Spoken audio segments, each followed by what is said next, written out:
devices for the Bahamas, that we can verify the amount of explosive that has been brought into the country, the amount that is still unused, and then begin to allow us to compare what they say they have to what they say they have used in their blast, to authenticate that they are doing what they say they're doing other than their paper reports.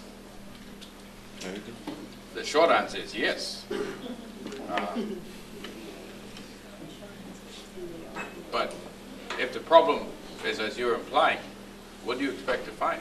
Well, I expect to find that if you said you did 100 blasts using 50 pounds of dynamite each, and you brought in enough to do 300 blasts, and I do an inventory count, and based on the numbers that you stated, then you should have done 150 blasts. So that means either you use more dynamite than you said you did, or 50 set of dynamite is missing. And it's a scary thought. If it is missing, then it's running around the country along with the guns.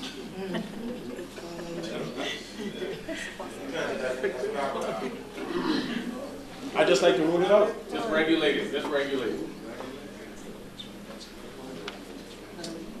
People, let's not get too carried away, okay? Your customs officer clears what comes in. It's your customs officer who clears what comes in. One of you will be hired to be that inspector who counts it and verifies it.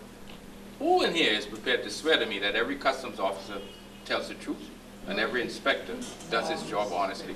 Who? So be careful of what you ask. No, let me clarify this.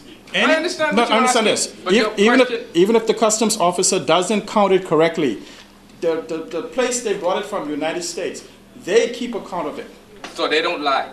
No. They don't export deficient material? No, but let me explain something, sir. It's a very simple process. If the count comes out okay, I am wrong, and I'm not saying you're wrong. I'm just saying, but what I'm saying is this.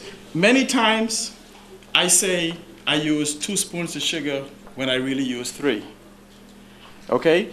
So unless you have a means of quantifying that, okay, it isn't a matter of whether it came in. Yes, they are counted. There is some agencies that are very concerned, and that's one of the reasons why we sign these agreements for the inspection of the containers and such to control explosive devices that is moved around the world. So okay? All I'm saying, right, you're the one with diabetes, you're the one lying to yourself right. about 2 or 3 No, but what I'm saying is this. You're the one. But that's what people do. No, but see, right. Can't protect you from what I'm that. saying is this. There comes the point of liability. If they're saying they're using 5 pounds of dynamite and presenting us to a measurement that reflects they use 5 and they usually use 7, all I'm saying is, me personally, I would like a count as to what is there. And I'm suggesting to you that it can be done.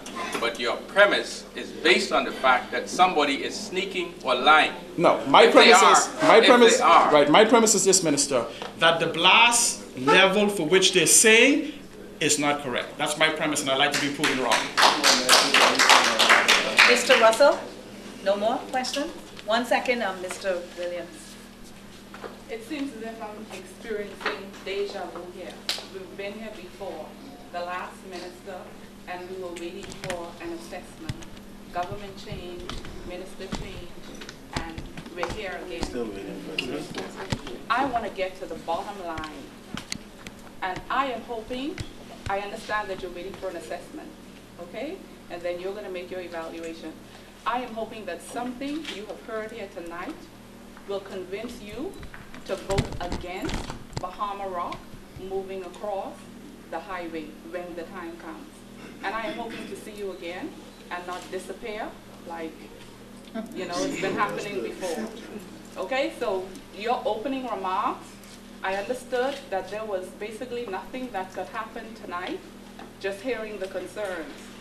So we've been going on, and I think you've heard enough to make your final decision when the time comes. Like I said, I hope that when it does come, you would vote against Bahama Rock moving across the highway. Thank you. Mr. Hamilton? Every developed country, and 3 of them that I've had an opportunity to work with very closely, has taken the environment very serious. So serious that they've enacted and set up a bureau that is not controlled by any one government body, but a bureau whose only responsibility is the protection of the environment. The United States has the EPA. I've worked all across the United States with the EPA. The EPA has the power to do many things that the President of the United States can't, as long as they can prove that it's a detriment to the country. They move on it, and that's why it can be said that the United States is one of the more safer environmentally protected areas.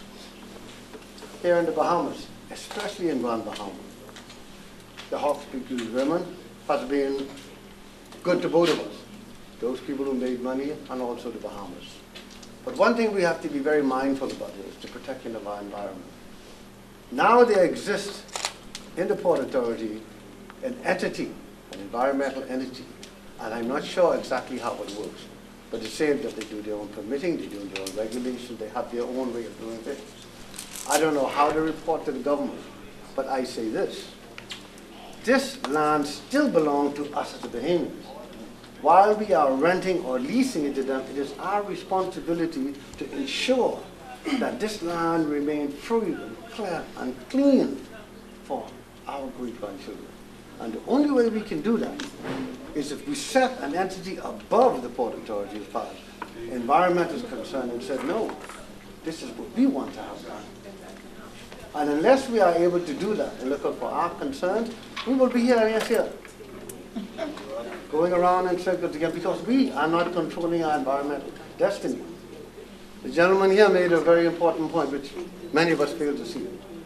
If we know the amount of explosive coming into the country, and there's a regulator, he can at some point in time make it a point to view the amount of explosive there, quantify it, check each explosion to ensure that what they say they are doing is correct. Not rely on what they say they are doing. And in that way, we'll have much more control of our environmental destiny. Mr. Williams, question? 1 second. As soon as he's done, then you can.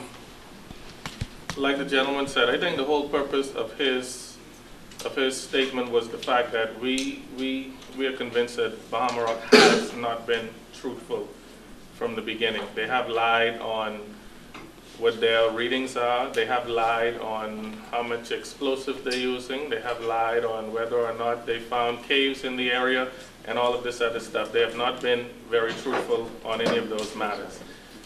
They often quote the U.S. Bureau of Mines as the standard, and they say that they're well below industry standard. If we are going to have any sort of blasting done in the Bahamas, and I think we are, whether Bahama Rock is approved or not, to some degree we may have some blasting somewhere.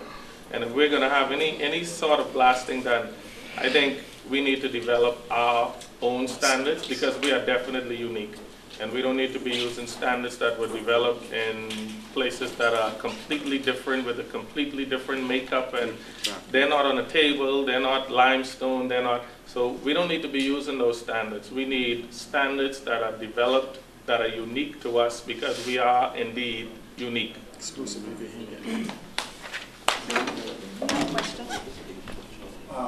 My comments were basically respond to what the minister said. I want to find out, because I work for the Port Authority, and a lot of times we are concerned about our environment or an area, and because we're not directly living there, people tend to think you have no reason to. But I'm a citizen of the Grand Bahama and the Bahamas, so I think my concern for the island, whether it's in Freeport or Bahama Rock, is warranted. But you mentioned something just now about proof, when the gentleman mentioned the explosive.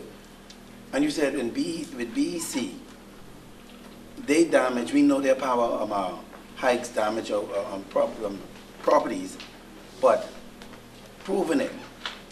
And here in Grand Bahama too, the Port Authority, everybody here could probably say that they had an appliance or some damage by power surge. 15 computers. We elect a number of men and women to protect our interests every 5 years. And I have a problem when a minister says to me, knowing these things happen, and there's nothing to protect the Bahamian people by saying, prove it. I think we need to come up with some other